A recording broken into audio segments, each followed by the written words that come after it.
Bioscope की बातें।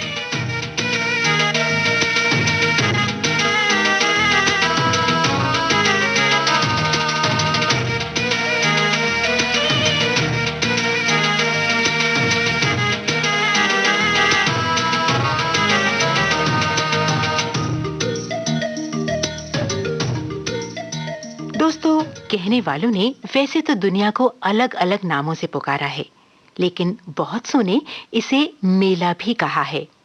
मेला जहां लोग मिलते हैं, मौज मनाते हैं और कभी-कभी भीड़ में एक दूसरे से बिछड़ भी जाते हैं।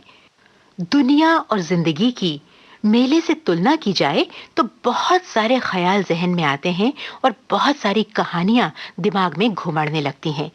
शायद यही वजह रही होगी कि 1948 में बनी दिलीप कुमार और नरगिस की फिल्म का नाम रखा गया मेला। आज बाइस्कोप की बातें इसी मेला फिल्म के इर्द गिर्द होंगी। इन बातों की खोज इसाक मुजावर ने की है और आप तक ये बातें PK नायर की मदद से पहुंच रही हैं। और हमेशा की तरह आज भी ये बातें आपको सुना रहे हैं प्रोग्राम के प्रोड्यूसर और लेखक लोकेंद्र शर्मा। तो आइए आपको मेले में ले चलें, यानी कानों से देखें 1948 में सजाया गया वाडिया फिल्म्स का मेला।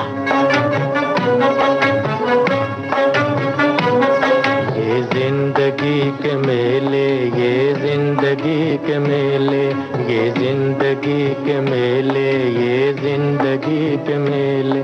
दुनिया में कम न होंगे, अफसोस हम न होंगे। दुनिया में कम न होंगे, अफसोस हम न होंगे। ये जिंदगी के मेले, ये जिंदगी के मेले। फलसफाई अंदाज का ये सुरीला गाना जब भी सुना, हर बार इसने दिल पर असर किया। लेकिन दोस्तों, सन 1980 में एक दिन इस गाने के नए अर्थ मेरे सामने आए। उस दिन ये गाना मैंने दूरदर्शन से सुना, समाचारों के बीच। टीवी स्क्रीन पर मोहम्मद रफी साहब की अंतिम यात्रा का दृश्य था। हजारों लाखों की भीड़ थी, जैसे उनके चाहने वालों का मेला, और बैकग्राउंड में था ये गाना। लगा इस गीत ने आज एक नया अर्थ पा लिया है। एक दिन पड़ेगा जाना, क्या वक्त क्या जमाना। एक दिन पड़ेगा जाना, क्या वक्त क्या जमाना।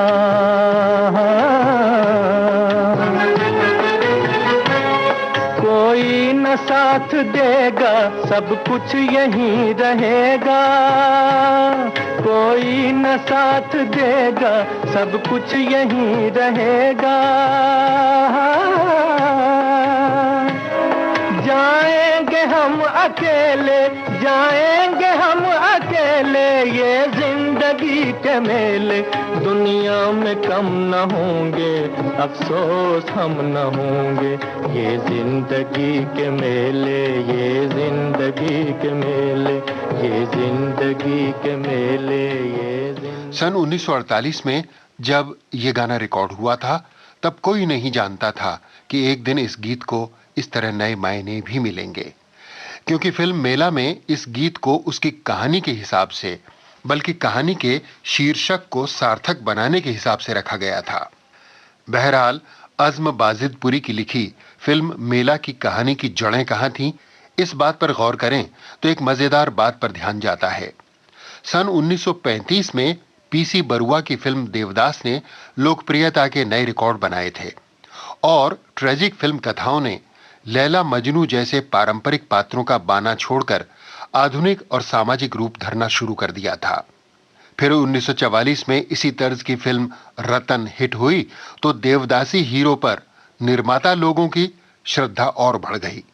हीरोइन की शादी किसी बूढ़े से हो जाए और उसके विरह में हीरो तड़पता रहे, ऐसी कहानी पर बॉक्स ऑफिस की मोहर लगी तो हिला वाडिया प्रोडक्शंस ने सन 1948 में इसी डिजाइन की फिल्म बना डाली, मेला।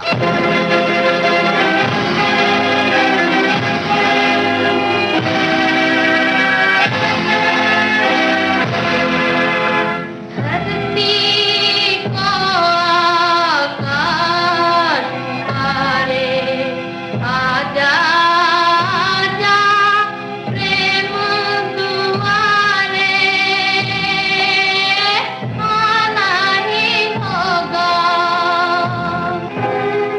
टाइटल बेशक मेला था, लेकिन मेला का थीम सॉन्ग यही गाना था, इसका टाइटल सॉन्ग नहीं। दोस्तों, फिल्म मेला की कामयाबी के लिए सबसे बड़ा तमगा इसके संगीत को ही देना पड़ेगा। संगीतकार नौशाद की यह 23वीं फिल्म थी। उन्होंने अपना फिल्मी सफर सन 1940 में शुरू किया था, 21 बरस की उम्र में फिल्म प्रेम नगर के साथ, और फिर 4 बरस और 14 फिल्मों के बाद फिल्म रतन से उनके कदम संगीत के मैदान में बाकायदा जम गए। जैसा कि मैंने बताया दोस्तों, उन दिनों दुखांत कहानियों का दौर था और दिलीप कुमार ट्रेजेडी किंग के सिंहासन की तरफ बढ़ रहे थे। सन 1948 में उनकी 8वीं फिल्म आई मेला। इस बरस उनकी 5 फिल्में आई थीं। एक थी मेला और बाकी घर की इज्जत, शहीद, नदिया के पार और अनोखा प्यार। इनमें से 3 फिल्मों के अंत में हीरो को मौत का शिकार होना पड़ा। अनोखा प्यार दिलीप कुमार और नरगिस की पहली फिल्म थी और मेला थी दूसरी। नरगिस उम्र में तो नहीं, लेकिन करियर में दिलीप कुमार से सीनियर थीं। उन्होंने हीरोइन के रूप में पहली फिल्म 1943 में की थी, महबूब खान की तकदीर, और मेला उनकी 11वीं फिल्म थी। शायद इसी सीनियोरिटी की वजह से पर्दे पर पहले नरगिस का नाम आया था और बाद में दिलीप कुमार का। मेरा दिल तोड़ने वाले मेरे दिल की दुआ लेना, मिटा कर मेरी दुनिया को नई दुनिया बसा लेना।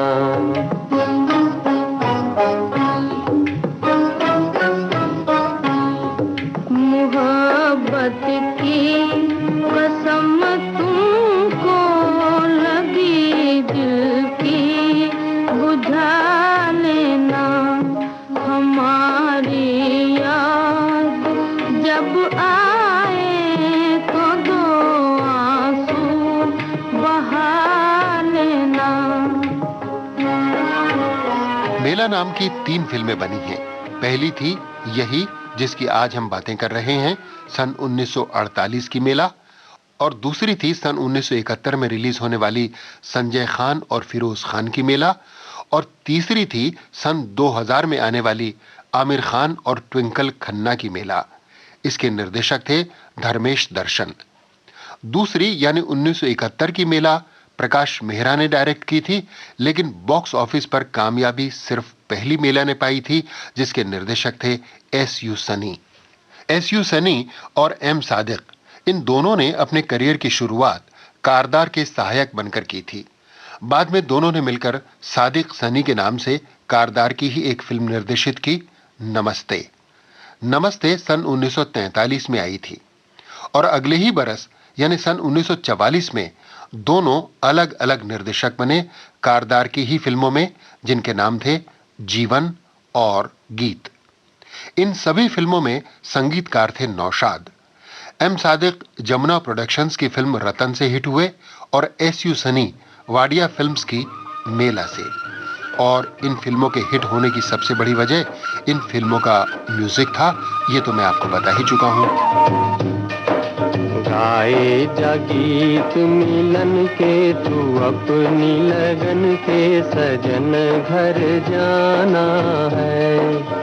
गाए जा गीत मिलन के तू अपनी लगन के सजन घर जाना है। काहे छल के नैनों की गगरी, काहे बरसे जल, तुझ बिन सोनी साजन की नगरी, परदेसिया घर चल। प्यासे हैं दीप गगन के तेरे दर्शन के, सजन घर जाना है। संगीतकार नौशाद दिलीप कुमार के प्रिय संगीतकार रहे। मेला के अलावा अंदाज, बाबुल, दीदार, उड़न खटोला, आन, अमर, कोहिनूर, गंगा जमुना, लीडर, दिल दिया दर्द लिया, राम और श्याम, आदमी और संघर्ष आदि करीब 14 फिल्मों में इन दोनों का साथ रहा। पहले मुकेश दिलीप कुमार की आवाज थे, लेकिन सन 1951 में बनी दीदार से दिलीप कुमार के गीतों में मोहम्मद रफी की आवाज सुनाई देने लगी। वैसे फिल्म मेला का टाइटल गाना मोहम्मद रफी ने गाया था, लेकिन इसे एक भिखारी पर फिल्माया गया था जिसकी भूमिका रफीक अरबी ने की थी। बाकी दिलीप कुमार के लिए मुकेश ने प्लेबैक दिया था। दोस्तों, उन दोनों कहानियों में प्यार के प्लेटोनिक रूप का चित्रण होता था, इसलिए प्यार का पूरे जीवन पर छाया रहना जरूरी था और इसीलिए प्रेम कहानी बचपन से शुरू की जाती थी। फिल्म मेला की प्रेम कथा भी मोहन और मंजू के बचपन से शुरू हुई। मोहन और मंजू खेल खेल में अपने लिए मिट्टी का घर बना रहे थे। मोहन, अब नाला में मिट्टी घर बन गया। घर तो बन गया मंजू, मगर क्या? डरता हूँ कहीं तूफान न आ जाए। तूफान हमारा कुछ नहीं बिगाड़ सकता। ये हूँ मैं घर की मालकन, ये हूँ मैं घर का मालिक। घर भी बन गए, हम तुम भी बस गए। मगर क्या? तुम भी अकेली, मैं भी अकेला, कोई तुम्हें ले भागा तो? हाँ, मुझे भी डर लगता है। द्वार बंद कर ले अपने अपने। और मेरा घर कहाँ है? तूने मेरा घर क्यों गिराया? और तुमने मुझसे छुपाकर क्यों बनाया? मैं तेरा सर तोड़ दूंगा। मैं तेरा मुंह खोल दूंगा। अरे लड़ो मत मोहन, हम दूसरा घर बना लेंगे। मोहन, मंजू और मैकू कहानी में इन तीनों पात्रों के चरित्र इस बचपन के दृश्य से ही तय हो जाते हैं। दोस्तों, आपको याद होगा फिल्म मेला के 16 बरस बाद सन 1964 में आई राज कपूर की फिल्म संगम की कहानी भी इसी तरह शुरू होती है, 3 पात्रों के बचपन और मिट्टी के घरौंदे के साथ। यहां एक बात और गौर करने जैसी है। सन 1948 का संवाद लेखन भी उस दौर के फिल्म निर्माण जैसा ही था, नाटकीयता से भरा हुआ। इसलिए अज़्म बाजिदपुरी के संवादों में लफ्ज़ी का कैसा मजा है, ये आपको सुनते सुनते पता चलेगा। बहरहाल फिल्म मेला के मोहन और मंजू एक दिन जवान हुए, लेकिन बचपन के खिलौने वैसे ही थे, बचपन जैसे। घर भी मौजूद है और घर में छिपा हुआ बचपना भी। लड़कपन की याद मिटाए नहीं मिलती। क्या जमाना था वो भी, जब हम दोनों इन खिलौनों से खेला करते थे। फर्क सिर्फ इतना हो गया है कि पहले इन खिलौनों से खेला करते थे और आज एक और खिलौनों से। भगवान कसम मंजू, जब तक तुम्हें देख नहीं लेता मालूम होता गांव में सूरज ही नहीं निकला। अजीब बात है, मैं भी जिस दिन तुम्हें नहीं देखती ऐसा मालूम होता है सवेरा ही नहीं हुआ गांव में। तुम सूरज हैं और मैं सवेरा। अच्छा मंजू, तुम्हारा हमारा साथ तो नहीं छूटेगा कभी? जीते जी तो नहीं। तुम्हें देखकर अपनी सुध-बुध गवा बैठी हूँ। तुम बहुत ही सुंदर हो, बहुत ही खूबसूरत हो, एकदम चांद का टुकड़ा हो। जी चाहता है कि मैं तुमसे लगन कर लूं।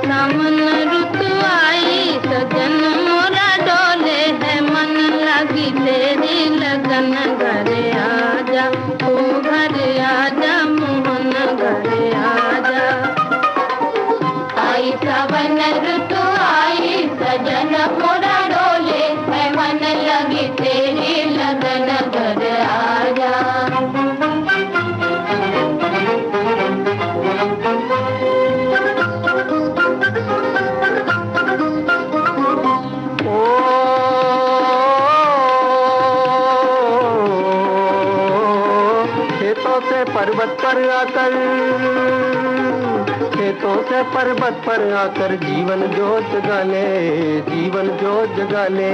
दुनिया है 2 दिन का मेला, कुछ रोले कुछ गाले। दुनिया है 2 दिन का मेला, कुछ रोले कुछ गाले। घर आजा सजन, घर आजा, ओ घर आजा मोहन, घर आजा। आई सावन ऋतु आई, सजन मोरा डोले है मन। मंजू और मोहन अगर थोड़ी देर को भी जुदा हो जाते तो मन बेचैन हो जाता और जब मिलते तो फिर चलता रूठने और मनाने का दौर। नाराज हो क्या मंजू? काशी तो नहीं चले गए थे यात्रा के लिए? अरे हमारा काशी तो यही है, हम दूसरी जगह जाके क्या लेंगे? फिर कहाँ गए थे? बापू ने सुबह शहर भेज दिया था, देखो सवेरे का गया गया, अब आ रहा हूँ। बातें बनाना तो कोई तुमसे सीखे, मूर्ख हूँ जो आ जाती हूँ मिलने के लिए। मंजू कल मिलनपुर का मेला है, नुक्कड़ पे ही दुकान लगेगी अपनी। अगर तुम आओगी ना तो तुम्हारे लिए गरम गरम जलेबियां निकाल के रखूंगा। हाँ? मैं नहीं आती मेले ठेले में। तुमको आना पड़ेगा मंजू। नहीं आऊंगी, नहीं आऊंगी, नहीं आऊंगी, आऊंगी। सौतेली माँ के बस में होता तो वो मंजू पर जमाने भर की पाबंदियां लगा देती, लेकिन बाबा अपनी बेटी पर जान छिड़कते थे। बाबा, बाबा मैं जरा मिलनपुर का मेला देखने जा रही हूँ। बसंती भी जा रही है बाबा। तुम सब जाओ। 2 से 2 आने, कुछ लेकर खाएगी। मेरे पास क्या खजाना रख छोड़ा है तुमने? ले तो 4 आने ले, अब देखा मेला। लाओ बाबू लाओ, चल बसंती। मेला तो है ही मिलने के लिए, घूमने फिरने और मौज मस्ती के लिए, लेकिन एक बात है, भीड़ में हाथ छूट जाए तो आदमी खो भी सकता है। ये मेला है, खो जाओगी। यहाँ कितने हाथ एक दूसरे से मिलते हैं, कितने हाथ हाथों से छूट जाते हैं। चलो झूला झूले हैं। मगर मेरे पास पैसे कहाँ हैं? बापू ने 4 आने दिए थे, खा गई। अरे आज मेरे पास 8 आने हैं पगली, सबके सब तुम पर लुटा दूंगा।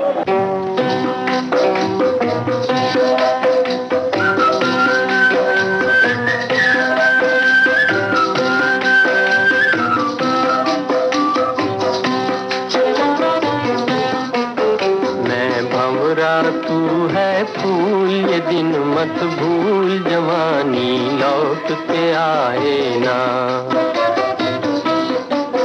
मन गाए तेरे गीत, बसा कर पीत, मोहे कुछ तुझ बिन भाए ना। मैं भंवरा तू है फूल, ये दिन मत भूल, जवानी लौट के आए ना। मन गाए तेरे गीत, बता कर पीत, मोहे कुछ तुझ बिन भाए ना। गांव के हलवाई का बेटा मोहन और मास्टर जी की बेटी मंजू, दोनों का प्रेम यूं ही जारी रहता अगर राह में मैकू जैसा गंदा नाला नहीं होता। वैसे भी मैकू तो बचपन से ही जैसे मोहन और मंजू का दुश्मन था, लेकिन कुछ बरस वो फौज में चला गया था तो जैसे गांव में शांति थी। लेकिन अब मैकू लौट आया था, आधा शहरी होकर। जंगली वाला कहीं का, तुम हमारा सारा सूट खराब कर दिया है। हम तुम्हारा कोर्ट मार्शल करेगा, चलो। अरे छोड़। क्या छोड़? क्या मोहन? Court martial. काका। Court martial. Left right, left right. अरे कलवा, जान पड़ता है मेरे फौज में जाने के बाद ये मोहन गांव का बड़ा चौधरी बन बैठा है। इसका बसंती के साथ जरूर कुछ है। ना, बसंती के साथ नहीं भैया, मोहन और मंजू। ये बसंती है ना, बसंती, ये मंजू की बड़ी मुंह-चढ़ी सहेली है। और देखो, ये गांव में तुहार ये छेड़छाड़ नहीं चली। अरे चुप बे जंगली वाला कहीं का, चल 1-2 डोल पानी तो ला। मैकू गांव में क्या आया, गांव की हवा कुछ उल्टी बहने लगी। मंजू को जाने क्यों मैकू से डर लगा रहता। अरे कलवा, जब अपनी माँ सुट्टा को देखता हूँ तो ऐसा जान पड़ता है जैसे मेरी छाती पे इंजन शंटिंग कर रहा है। भैया, वह देखो हरनियों का गोल हेयर आवत है। बस आपके जरा हिम्मत करके पकड़ ही लियो। अरे यार नहीं तो क्या, इतनी देर से पहरा दे रहा हूँ, सोचा अब मैडम जब इधर आएगी तभी कार आगे बढ़ाऊंगा। छोड़ दे मेरा हाथ, रास्ते में चढ़ा नहीं होगा। मोहन, अरे मोहन मोहन की दांत। अरे अरे कलवा भैया, ओ डियर कलवा।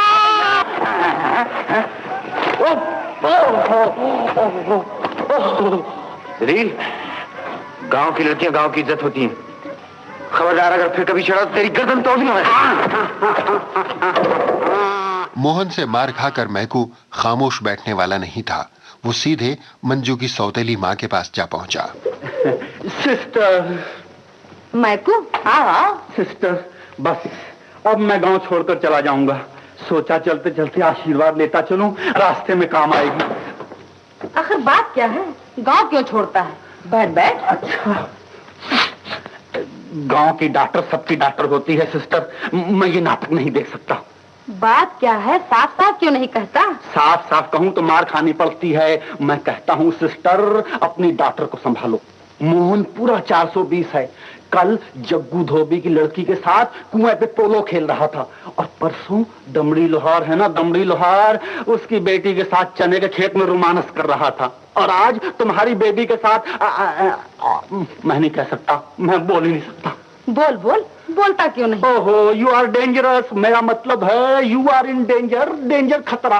तेरी अंग्रेजी मेरी समझ में तो नहीं आई, मगर मतलब पा चुकी हूँ। मैं फौरन ही मंजू का इंतजाम करती हूँ।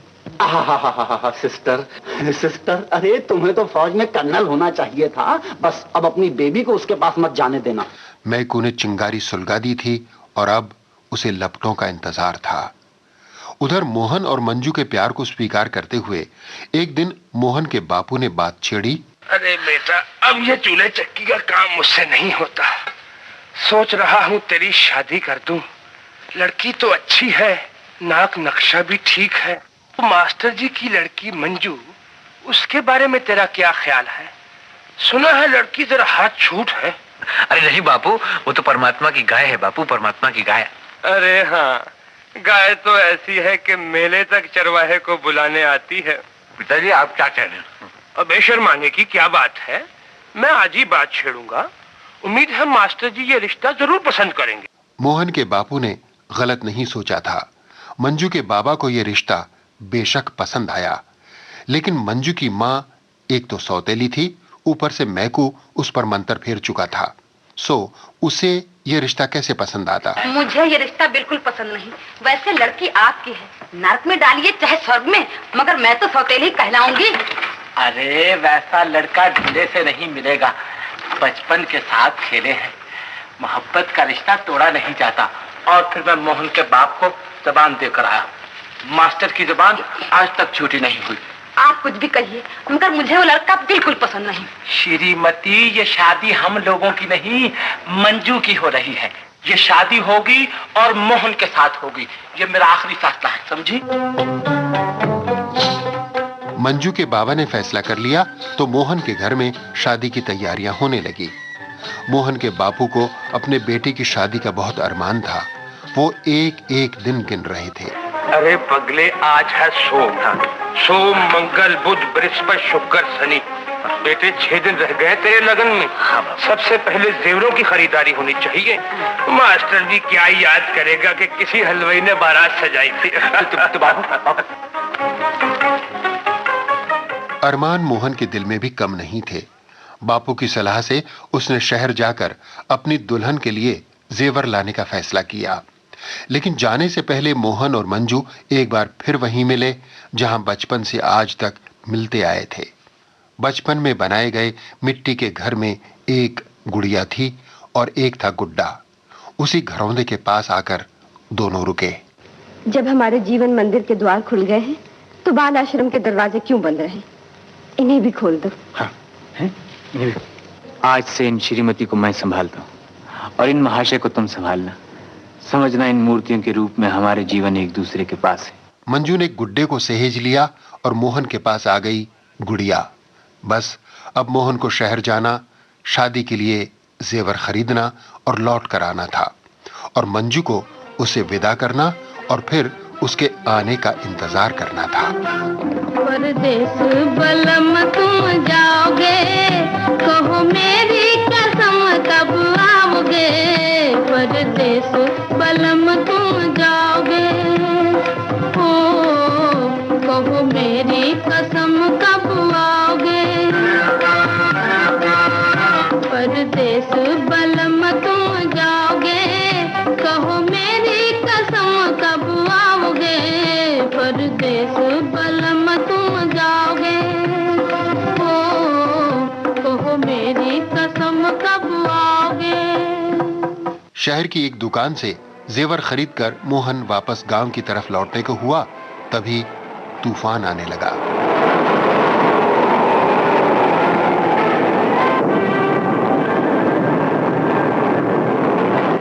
अचानक एक बदमाश ने मोहन पर हमला किया और उसके जेवरों की पोटली छीनने की कोशिश की।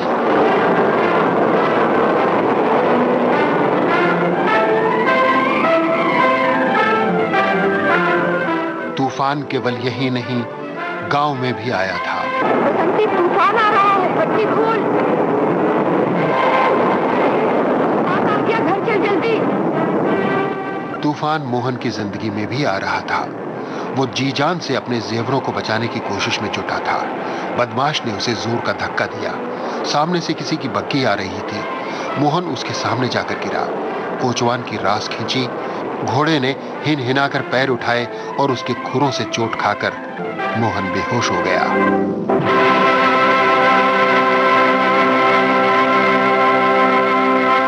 लोग बेहोश मोहन को उठाकर बग्गी वाले के घर ले आए। कुछ नाम पता मालूम हुआ? न। इधर मोहन बेहोश था और उधर गांव में उसकी कोई खबर न पाकर बापू को बेचैनी होने लगी। चाचा। हाँ बेटा। कुछ पता चला मोहन का? नहीं, भगवान जाने कहाँ चला गया। मोहन का पता नहीं चला तो मैकू की बन आई। उसने हालात का फायदा उठाने की नीयत से गांव वालों को भड़काना शुरू कर दिया। अरे चला कहाँ जाएगा सिस्टर, मैं ना कहता था पूरा 420 420।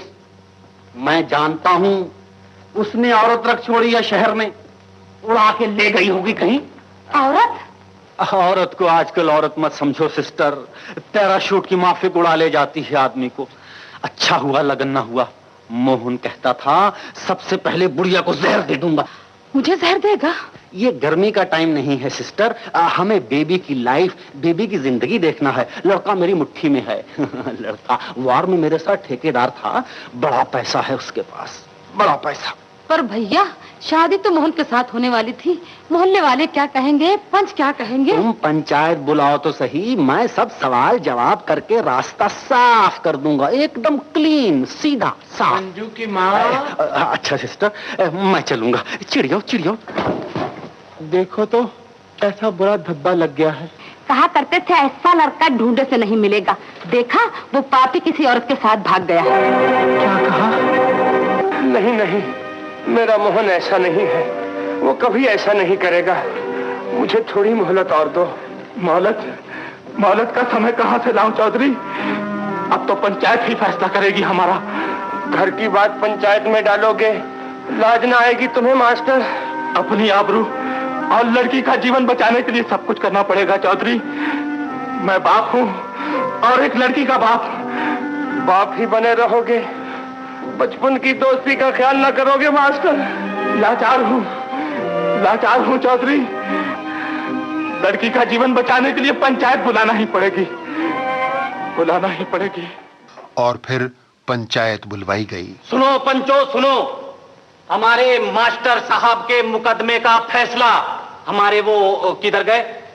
हाँ, ये अपने मैकू भैया करेंगे। उठो भैया उठो, और दूध का दूध और पानी का पानी अलग अलग कर दो। उठो भैया, अरे उठो यार, ये हमारी इज्जत का सवाल है भैया, उठो। संभालो भैया। अभिनेता जीवन के अभिनय जीवन में फिल्म मेला का यह दृश्य बहुत जीवंत माना गया। गांव के भोले लोगों को मूर्ख बनाने वाले पात्र का एक अच्छा रूप इस दृश्य में दिखाई दिया।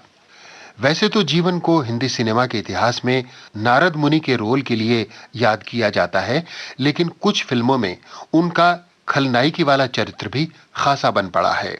फिल्म मेला में मैकू के रूप में जीवन पहले ही दृश्य से अपनी पकड़ बना लेते हैं। एक तो उनका पहरावा, ऊपर बुशर्ट नीचे धोती, फिर सवारी के नाम पर ऐसी बैलगाड़ी जिसमें मोटर का भोंपू लगा हुआ है।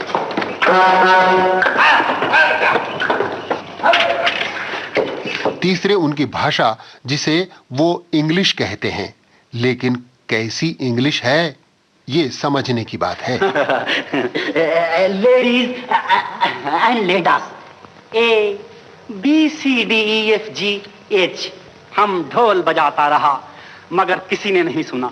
BMTRY, अरे चौधरी का बेटा मोहन, LPRQWXYZLMNPQ, उसने मंजू की जिंदगी बर्बाद कर दी। और FRYNTW आउट आउट दूसरी औरत के साथ भाग गया। और अब वो इस गांव में HONORIFACABILITU। भैया ए का मतलब तो समझा दो। हाँ, इसका मतलब ये कि अब वो गांव में कभी नहीं आएगा। UP, CP, BB, NCI, GIP, BMT, BMW।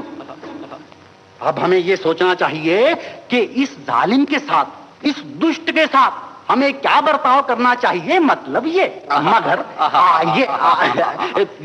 भैया अंग्रेजी में मायने मतलब तो ऐसा समझावत है जैसे मातारी लड़कन को दूध पिला। चुप रहो बाबा, चुप रहो। माउथ बंद। सुनते नहीं हो भैया, अंग्रेजी में चुप करावत है। मैं फिर कहता हूँ कि मोहन का वेट करने से मंजू की जिंदगी बर्बाद हो जाएगी, तबाह हो जाएगी। मतलब ये, अरे वाह, LAXYMIMAHROD, हमें जल्दी से कोई दूसरा लड़का ढूंढना चाहिए। बिल्कुल, नहीं तो XYZ सारी जिंदगी भर पछताना पड़ेगा। ठीक है, लड़की के लिए दूसरा बार ढूंढना ही पड़ेगा। Thank you. हाँ, मगर इतनी जल्दी क्या हो सकता है? मुहूर्त निकल चुकी है, न्योता फिर चुका है। अजी मास्टर जी, मुहूर्त भी वही रहेगा, न्योता भी वही रहेगा, ओनली लड़का बदल जाएगा। क्यों बे कलवा? हाँ मास्टर जी, भैया बिलाई तक हो आए हैं, जो बात कहेंगे चौखी कहेंगे।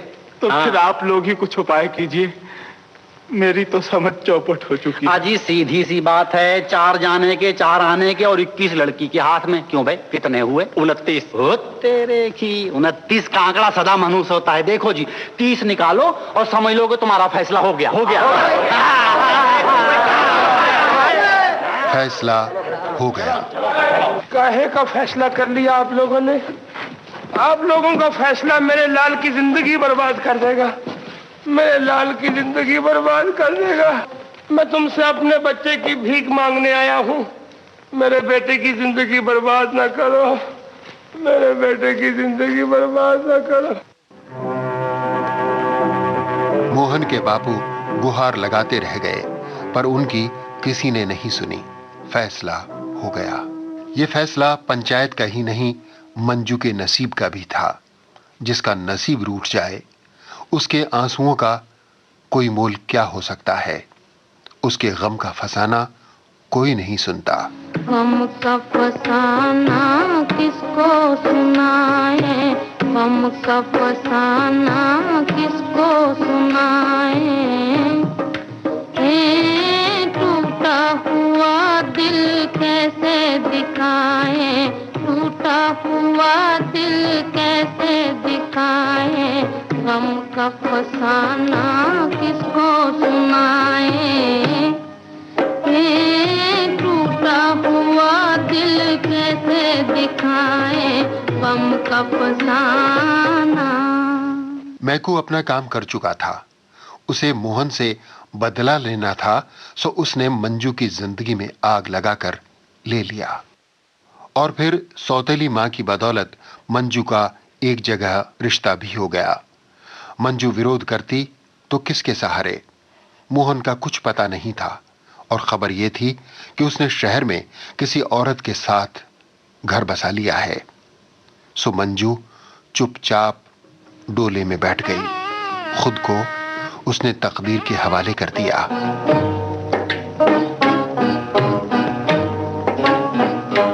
तकदीर बनी बन कर बिगड़ी, दुनिया ने हमें बर्बाद किया। तकदीर बनी बन कर बिगड़ी, दुनिया ने हमें बर्बाद किया। तकदीर बनी। मोहन को एक दिन ठीक तो होना ही था, सो वो हुआ। और फिर गहनों की पोटली के साथ बैलगाड़ी में गांव की तरफ चल पड़ा। वो मूर्ख ये कहां जानता था कि बहुत देर हो चुकी है, उसकी दुनिया लुट चुकी है। उसके मन में तो बस उमंगें थीं, और होठों पर था सपनों भरा गीत। गाए जा गीत मिलन के, तू अपनी लगन के, सजन घर जाना है। गाए जा गीत मिलन के, तू अपनी लगन के, सजन घर जाना है। डोले नैना पीतम के द्वारे, मिलने की है धुन। बालम तेरा तुझको पुकारे, याद आने वाले सुन। साथी मिलेंगे बचपन के, खिलेंगे फूल मन के, सजन घर जाना है।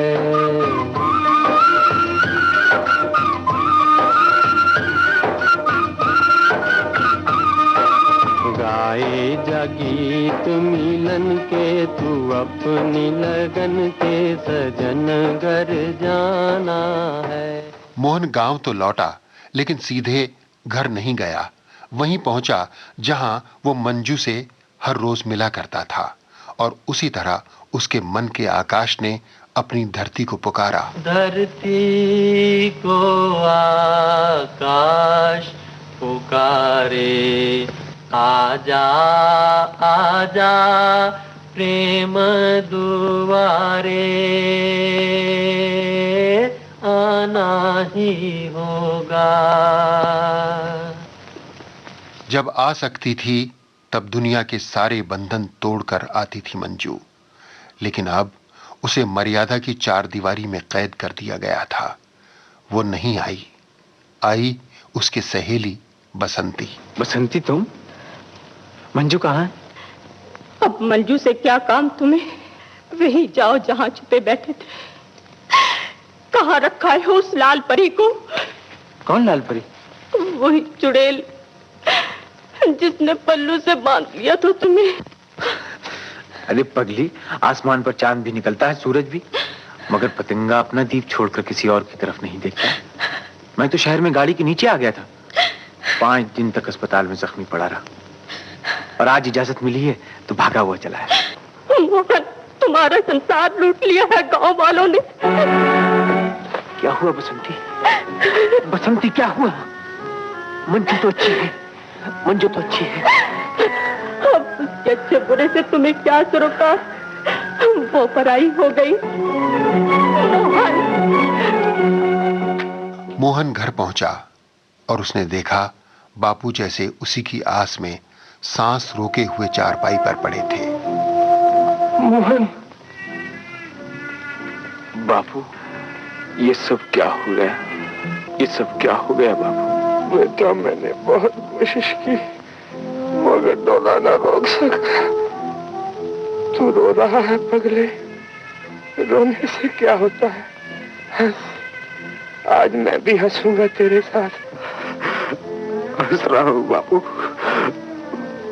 मैं हंस रहा हूँ बापू, तुम्हारी खातिर हंस रहा हूँ बापू।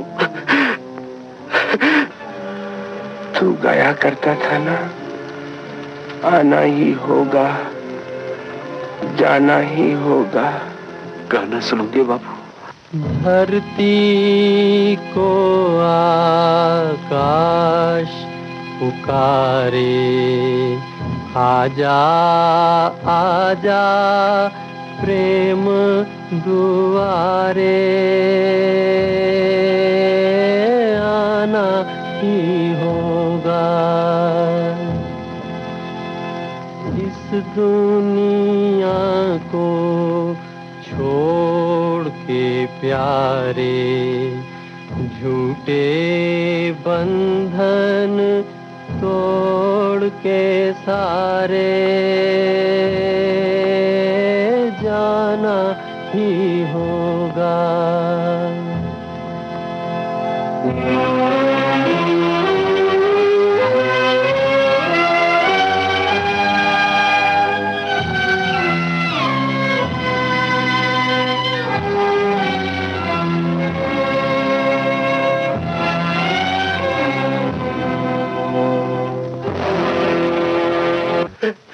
बापू भी मोहन का साथ छोड़ गए। मोहन अब दुनिया में बिल्कुल अकेला था। कोई साथी नहीं, कोई सपना नहीं, कोई उम्मीद नहीं। होठों पर बस एक दुआ थी उसके लिए जिसने उसका दिल टुकड़े टुकड़े कर दिया था। मेरा दिल तोड़ने वाले मेरे दिल की दुआ लेना, मिटा कर मेरी दुनिया को नई दुनिया बसा लेना।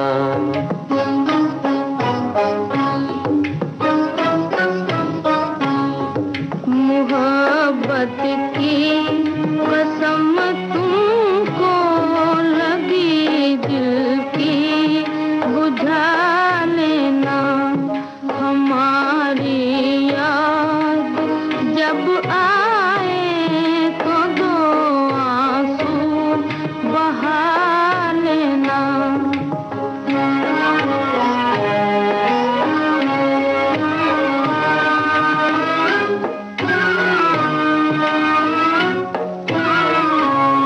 नहीं आता वफाओं से हमें दामन बचा लेना, नहीं आता वफाओं से हमें दामन बचा लेना, हमें दामन बचा लेना। तुम्हीं पर जान दे देंगे किसी दिन आज़मा लेना, मेरा दिल तोड़ने वाले मेरे दिल की दुआ लेना।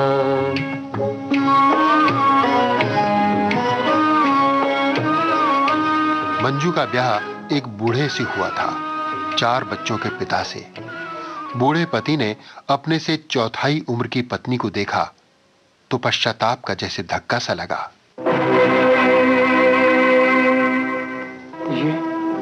ये मैं क्या देख रहा हूँ? एक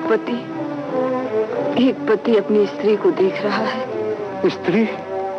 नहीं नहीं, ये मैंने कब कहा था कि एक मुंह बंद कली को बाप से तोड़कर मेरे रास्ते में डाल दिया जाए। नहीं, ये लगन नहीं, अत्याचार है। मुझे मैकू और मेरी बहन ने धोखा दिया है, बहुत बड़ा धोखा। धर्म ने और समाज ने जिस डोर से हम दोनों को बांध दिया है वो जीवन और मरण की डोर है। अब इस डोर को न मैकू तोड़ सकता है और न आपकी बहन तोड़ सकती है। देवी, मैं निर्दोष हूँ। ये लगन मैंने अपने लिए नहीं, अपने बच्चों के लिए किया है। उन 4 बेसहारा बच्चों के लिए जिनसे संसार ने बालवस्था ही में ममता का सुख छीन लिया है। पिताजी प्रणाम। देखो। माताजी प्रणाम। माताजी नमस्ते। माताजी नमस्ते। माताजी नमस्ते। यही मैले कुचैले और घिनौने बच्चे तालीम, तरबियत और देखरेख के बिना हैवान हो रहे हैं। बढ़ो और एक माँ बनकर इनके सर पर मोहब्बत का हाथ रख दो। बढ़ो।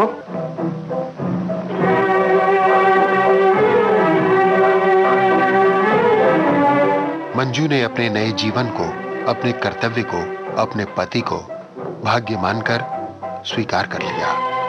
वो एक सच्ची भारतीय नारी थी, लेकिन उसकी ननद भी सच्ची कुलक्षणी थी। जुल्म करना जैसे उसका अधिकार था।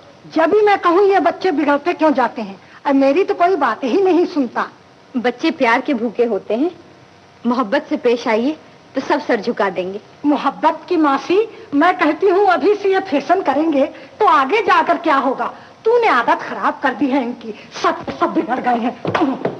अगर तुम इसको बिगड़ना कहती हो तो मेरी दुआ है कि भगवान देश के सारे बच्चों को उसी तरह बिगाड़ दे। तू भी बिगड़ गया है, एकदम कौड़ी का तीन हो गया है। पति ने ढाल बनकर मंजू को तो बचा लिया, लेकिन स्वयं मौत के मुंह में जा गिरे। बच्चों के साथ डॉक्टर के पास जा रहे थे कि रास्ते में चक्कर आया और ठीक रेल की पटरियों के बीच गिर पड़े। बच्चों ने उठाने की बहुत कोशिश की, लेकिन नन्हे हाथ उनका बोझा कहां उठा पाते। सामने से ट्रेन आ रही थी। शायद मंजू का सुहाग उसके पहियों से कुचल ही जाता कि तभी उधर से गुजरता हुआ मोहन वहां आ गया और बिजली की तरह झपटकर उसने बच्चों और मंजू के पति सबको बचा लिया। आज तो भगवान आदमी के रूप में आ गए और मुझे बचा लिया, नहीं तो तुम्हारी मांग उजड़ चुकी थी, मुझे फिर दौरा पड़ गया था। आपकी जान बचाई है तो हमारे भी तो भगवान हैं। कहाँ हैं वो? दूध का एक गिलास लेकर आ जाओ नीचे। भगवान एक जगह नहीं ठहरा करते हैं। आप चलिए, मैं अभी आती हूँ। मंजू दूध का गिलास लेकर नीचे आई, लेकिन तब तक मोहन जा चुका था। लीजिए। इसे वापस ले जाओ, भगवान चले गए। मंजू उस देवता के दर्शन भी नहीं कर पाई जिसने उसके सिंदूर को उजड़ने से बचाया था। मोहन अपनी बैलगाड़ी में चला जा रहा था और संयोग देखिए कि ठीक उसी समय गली में एक डोमनी नाच नाच कर गा रही थी। राहत से निकली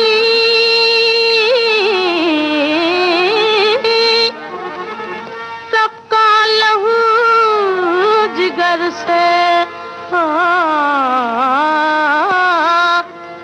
शायद वो जा रहा है छुपकर मेरी नजर से, छुपकर मेरी नजर से, छुपकर मेरी नजर से, छुपकर मेरी नजर से, छुपकर मेरी नजर से, शायद वो जा रहा है छुपकर मेरी नजर।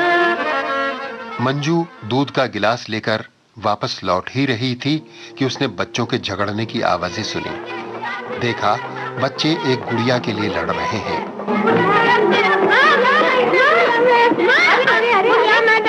अरे ये क्या शोर मचा रखा है तुम लोगों ने?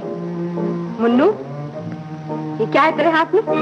मंजू ने देखा तो जैसे वो सन्नाटे में आ गई। मूर्ति, ये कहाँ से उठा लाए तुम लोग? मुसाफिर के पिटारे में थी माँ। कैसा था वो मुसाफिर? बहुत अच्छा आदमी था, उसने अपनी गाड़ी पर बिठाकर हमें यहाँ तक लाया। उसके बाल तो नहीं उलझे हुए थे चिन्नू? उलझे हुए थे माँ। ये वही थे। जाओ तुम लोग नीचे खेलो। ये तो वही गुड़िया थी जो उसने मोहन को दी थी, यानी गुड़िया वाली टोकरी यहाँ भूल जाने वाला मोहन ही था, यानी उसके सुहाग को बचाने वाला भी मोहन ही था। अभी वो ठीक से संभल पाती तभी उसके पति कमरे में दाखिल हुए।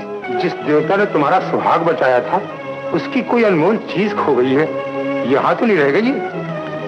बच्चे ये पिटारी उठा लाए थे, पूछिए उनकी तो नहीं है।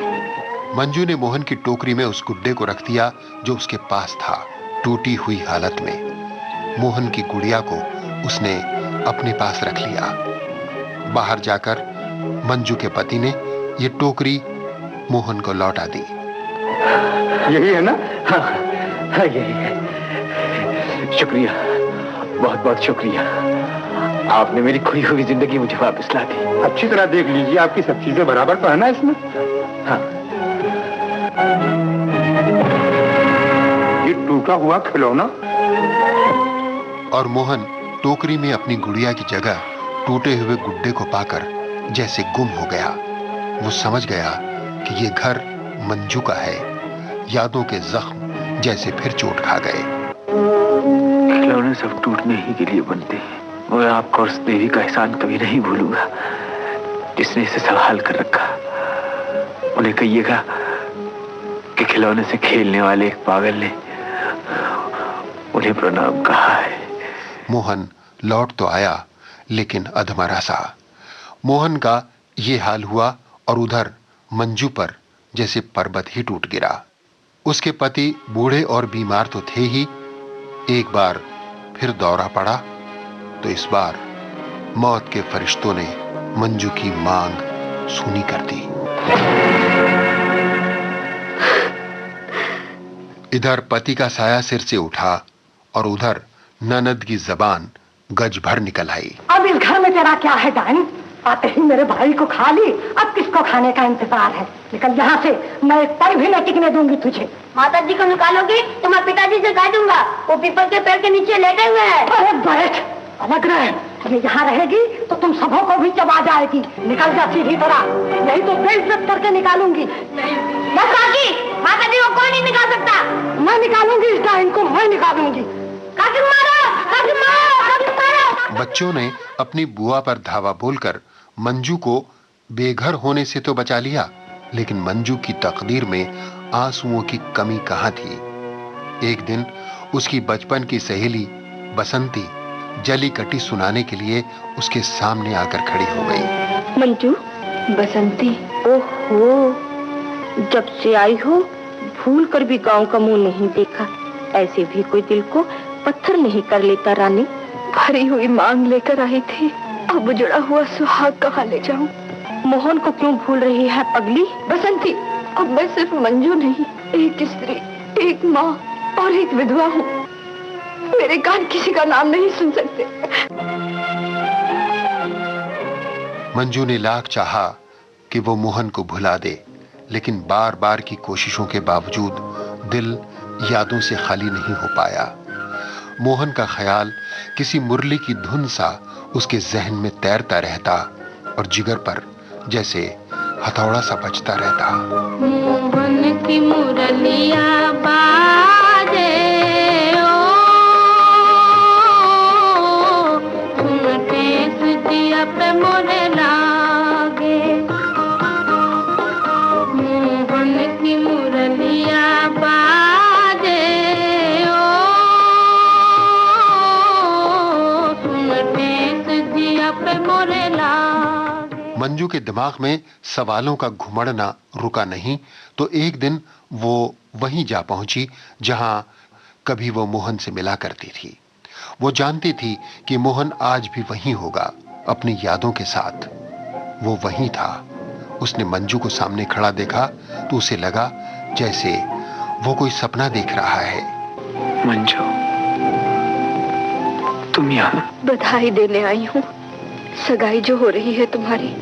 सगाई तो जीने वालों की हुआ करती है मंजू।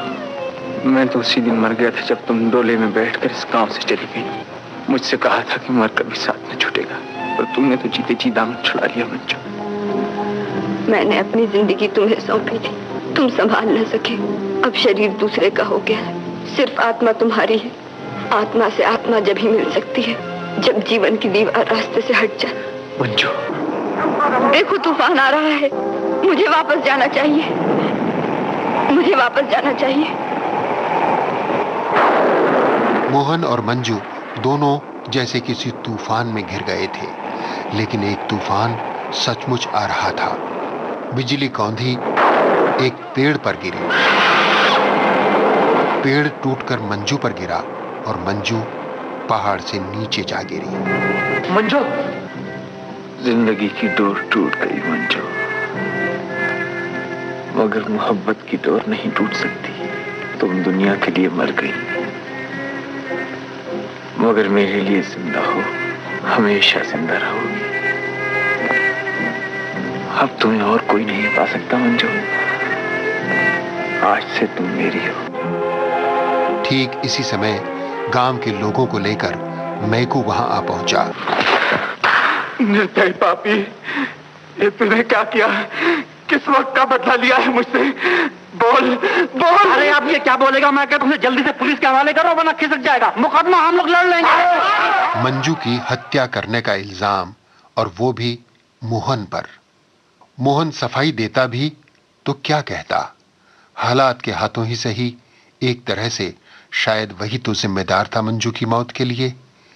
इसलिए जब अदालत ने उस पर इल्जाम लगाया तो वो कुछ नहीं बोला, और उसकी खामोशी को अदालत ने इकरार जुर्म समझ लिया। सारे बयान सुनने के बाद भी मुल्जिम खुद जवाब देना नहीं चाहता।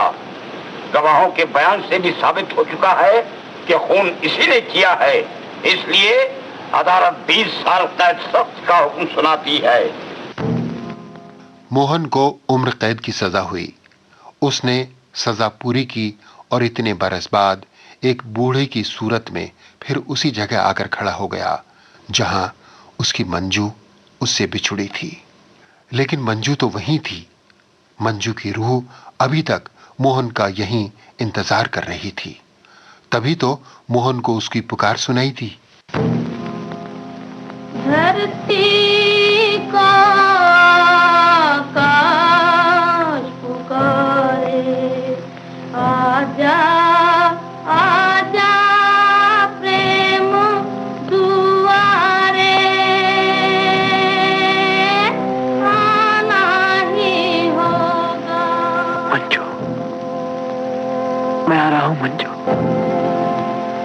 ठहरो मंजू, मैं आ रहा हूँ। ठहरो मंजू।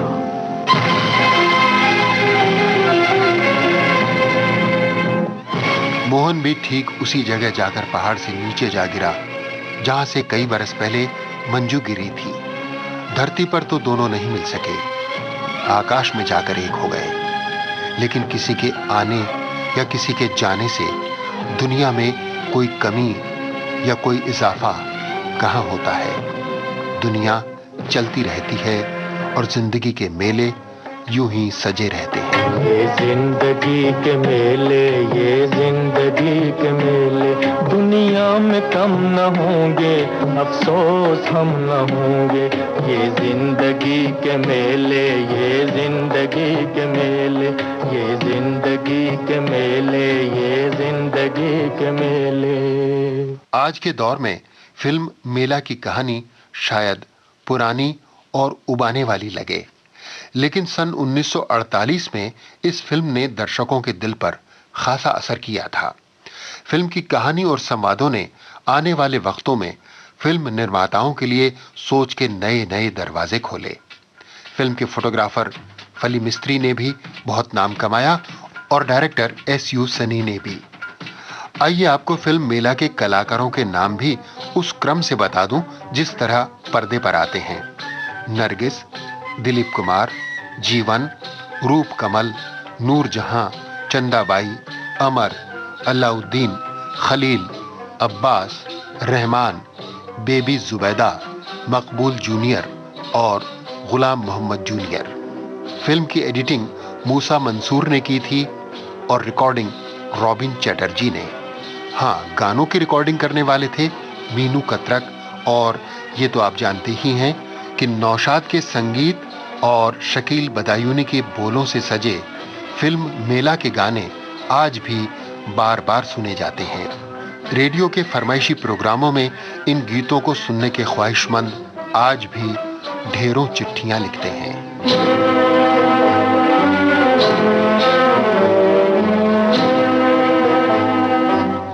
आज बाइस्कोप की बातें आपने सुनी फिल्म मेला के बारे में। फिल्म से जुड़ी जो जानकारियां आपको मिली उसके लिए जिम्मेदार थे इसाक मुजावर, और इन जानकारियों को आधार बनाकर प्रोग्राम का आलेख तैयार किया था लोकेंद्र शर्मा ने। वैसे लोकेंद्र शर्मा इस प्रोग्राम के प्रोड्यूसर भी हैं, इसलिए बाइस्कोप की बातें वो ही सुनाते हैं। प्रोग्राम को तैयार करने में वो मदद लेते हैं PKA नायर से। अगली बाइस्कोप की बातों तक नमस्कार।